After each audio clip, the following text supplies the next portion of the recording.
औज़ बिल्लाहि मिनश्शैतानिर्रजीम बिस्मिल्लाहिर्रहमानिर्रहीम। शुरू करती हूँ मैं अल्लाह के नाम से जो नहायत मेहरबान और रहम करने वाला है। मोज़े सामीन कराम, अस्सलामु अलैकुम रहमतुल्लाहि व बरकातुहू। उम्मीद है आप खैरियत से होंगे। अल्लाह पाक आपकी तमाम मुश्किलात का हल फरमाए। अल्लाह पाक आपकी जायज़ हाजात को पूरा फरमाए, आमीन। हमारा आज का मौजू है, आज हम बात करेंगे ख्वाब में चूड़ियाँ देखने के हवाले से। इसकी मुख्तलिफ़ सूरतें हैं और मुख्तलिफ़ ताबीरें हैं जो इस वीडियो में बयान की जाएंगी। अगर आपने इस चैनल को लाइक और सब्सक्राइब नहीं किया तो कर दें, घंटी के बटन को भी दबा दें ताकि आने वाली वीडियो का नोटिफिकेशन आपको मिल सके। ख्वाब में चूड़ी देखना, मुख्तलिफ़ किस्म की चूड़ियाँ देखना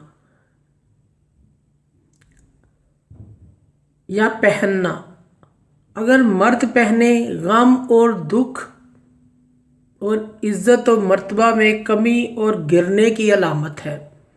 अगर औरत ख्वाब में देखे कि चूड़ी को पहने तो शादी होने, खुशी मिलने, इज़्ज़त और मर्तबा बुलंद पाने की अलामत है।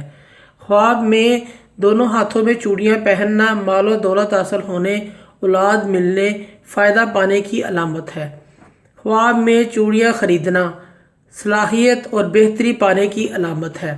ख्वाब में चूड़ियाँ देखना अगर कुंवारी गैर शादीशुदा लड़की देखे तो शादी होने, इज़्ज़त मिलने, फ़ायदा हासिल होने की अलामत है।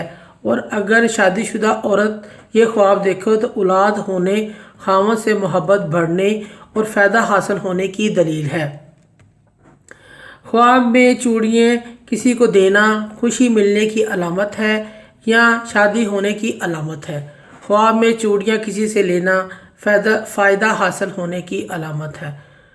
मोज़े सामीन कराम, अगर आपको हमारी ये वीडियो अच्छी लगती है तो इसे सदका जारिया समझ के ज़्यादा से ज़्यादा शेयर करें। अल्लाह पाक आपके हामी नासिर हों। जज़ाकल्लाह।